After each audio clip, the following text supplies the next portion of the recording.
রাসূল সাল্লাল্লাহু আলাইহি সাল্লাম বলেছেন, কিভাবে আমি ভোগবিলাসের জীবন যাপন করতে পারি, যেখানে ফুকনেওয়ালা ইসরাফিল আলাইহিস সালাম মুখ সিংগায় লাগিয়ে কান খাড়া করে কপাল নিচু করে আল্লাহর নির্দেশ লাভের অপেক্ষায় রয়েছেন। লোকেরা বলল, হে আল্লাহর রাসূল, তাহলে আমাদের প্রতি আপনার কি নির্দেশ?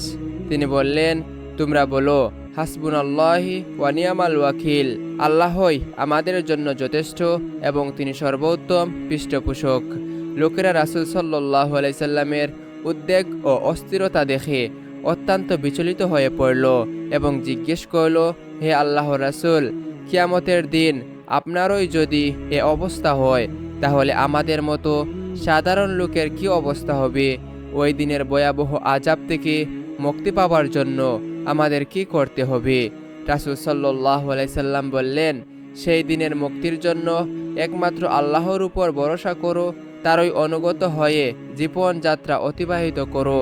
যে ব্যক্তি তার আদেশ নির্দেশ অনুযায়ী জীবন অতিবাহিত করেছে, কিয়ামতের দিন সেই সফলতা লাভ করবে।